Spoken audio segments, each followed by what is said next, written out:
नमस्कार विद्यार्थियों, टेक गुरु के ऑनलाइन कोर्स में आपको सभी का स्वागत है। ऑनलाइन कोर्स की कड़ी में आज का वीडियो लेकर आए हैं हम पावर शक्ति के ऊपर। आप सभी बड़े ही जोरों से तैयारी करें ताकि आपका परिणाम भी उच्च प्राप्त हो।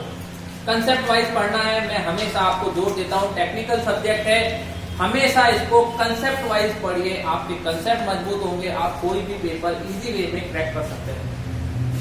नेक्स्ट टॉपिक है शक्ति।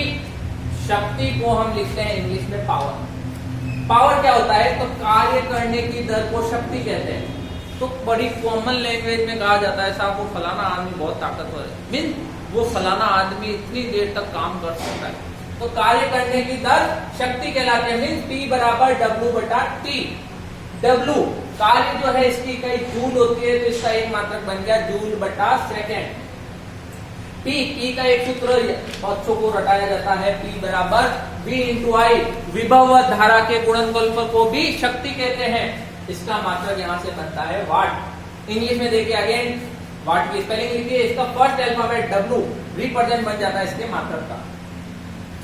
P के सूत्र जो विभव इंटू धारा का गुणनफल कैसे आया, तो हम अगर पुरानी चर्चा करें विभव के बारे में कि पोटेंशियल विभव क्या होता है, तो मैंने कहा था अनंत से किसी बिंदु पर या किसी आवेश के चारों ओर विद्युत क्षेत्र में अनंत से किसी बिंदु पर लाने में जो कार्य करना पड़ता है वो विभव कहलाता है। तो एकांक के आवेश के लिए हमने बात की थी, उसका एक सूत्र बना था W बराबर QV।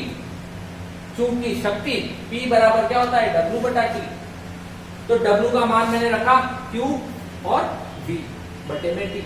Q बटा T जो कि धारा को रिप्रेजेंट करता है, तो यहां से P का एक सूत्र आता है V इंटू आई। तो वास्तव में बच्चे इसको रटते हैं कि P बराबर VI, P बराबर VI।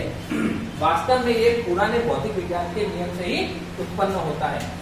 हमें तो P बराबर VI सूत्र याद करना है। P बराबर VI, P के तीन सूत्र बनते हैं, P बराबर VI। जब आप V में ओम के नियमानुसार इसका मान रखते हैं तो P बराबर V का मान रख दिया मैंने IR ओम के नियमानुसार, तो V बराबर क्या हो गया IR, I बाहर था, I ने I से गुणा हुआ तो क्या बन गया I स्क्वायर R। तो पावर का एक और सूत्र बन गया P बराबर VI और सेकंड सूत्र बन गया I स्क्वायर R।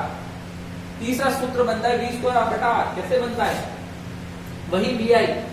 यहां पे अब मैंने V में मान नहीं रख के मान कहां रखा, I में मान रख दिया, तो V I का मान था V बटा R, V से V गुणा हुआ तो V स्क्वायर बटा R। तो इस तरह शक्ति के तीन सूत्र बनते हैं, P बराबर VI, P बराबर I स्क्वायर R और P बराबर V स्क्वायर बटा R।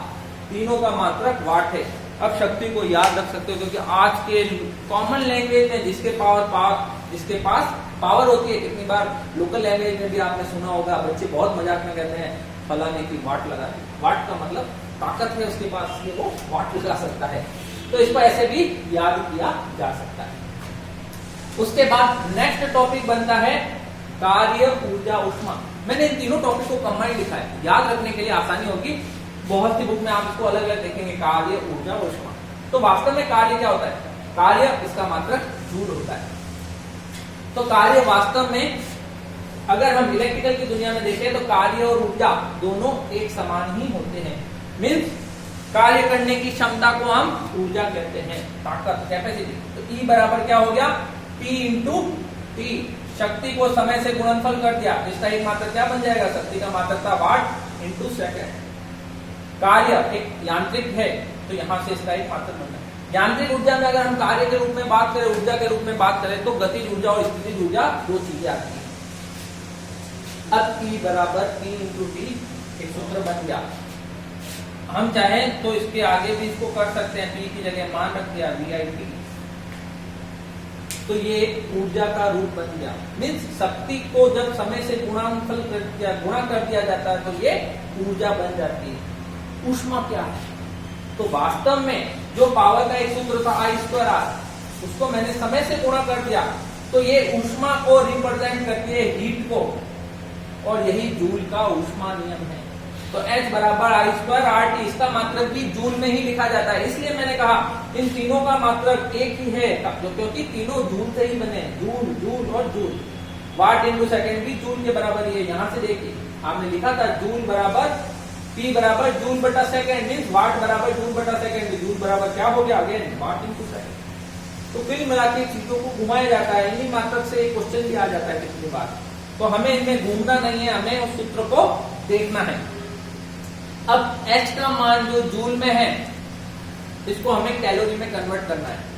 तो यहां लिखा गया है 1 कैलोरी बराबर 4.186 जूल, ये 1 कैलोरी में जूल का मान है। 4.186 याद करने में बड़ा टिपिकल हो जाता है, तो हम क्या करते हैं इसको राउंड ऑफ कर लेते हैं। राउंड ऑफ करने का तरीका, जब इस 6 को हटाते हैं तो 8 बन जाएगा 9, 9 को हटाते हैं तो ये अगले वाले डिजिट को बना देता है 2। तो मैंने ये देखो ऑलमोस्ट लगभग पास सिंबल लगाया है। तो 1 कैलोरी 4.2 जूल के समान होती है। यहां मैंने लिखा है कि कभी भी क्वेश्चन आ जाए कि कैलोरी को सॉरी जूल को कैलोरी में कन्वर्ट करो, तो आपको क्या करना है 4.2 से डिवाइड करना है। और कैलोरी बर्न करने के लिए बहुत से लोग जिम भी जाते हैं, उनको पता है 1 कैलोरी 150 कैलोरी कैसे बर्न की जाती है। तो वहां पे वो बहुत सारा कार्य करते हैं, बहुत सारी अपनी ऊर्जा खर्च करते हैं, तब जाके उनकी बॉडी में हीट जनरेट होती है, ऊष्मा जनरेट होती है और कैलोरी बर्न होती है। तो ये कैलोरी का एक रिलेशन आप वहां से भी याद रख सकते हैं। चूंकि ये जस्ट 1 कैलोरी में 4.2 से डिवाइड क्यों करते हैं, इसका बड़ा सिंपल सा कंसेप्ट है, आपने पढ़ा होगा मैथ में। 10 पेंसिल 15 रुपए की है तो 1 पेंसिल 15/10। तो यहां देखिए 1 कैलोरी में 4.2 जूल है, तो हम क्या करेंगे 1 जूल में ये कैलोरी आ गई, 4.2 से डिवाइड किया ना इसीलिए। तो यहां से बिल्कुल एक क्वेश्चन आ सकता है कि 1 जूल में कितनी कैलोरी है, तो आपको 4.2 से डिवाइड करना है। जैसे कोई भी एक आंसर दे सकता है कि 4200 जूल कार्य किया उसने, कैलोरी कितनी होगी, तो आपको 4.2 से डिवाइड करना है। अब देखिए यहां मैंने एक चीज लिखी है, 1 इलेक्ट्रॉन वोल्ट बराबर, ये भी कभी कभी एग्जाम में पूछा जाता है कि 1 इलेक्ट्रॉन वोल्ट कितने जूल के बराबर होता है, तो 1 इलेक्ट्रॉन वोल्ट 1.10 × 10⁻⁻19 जूल के समान होता है। कैसे आया, अगेन वही W बराबर QV, पोटेंशियल विभव का एक तरीका जो सूत्र था वो मैंने यहां लिखा था, इसको वापस यूज किया। W जिसका मात्रक होता है 1 जूल, Q मेरे पिछले लेक्चर में देखना, Q को मैंने डिफाइन किया है N इलेक्ट्रॉन के बराबर, और V को ऐसे कैसे लिखा, N का मान कितना होता है 6.25 × 10⁻18। इलेक्ट्रॉन और वोल्ट को सेम टू सेम लिखा।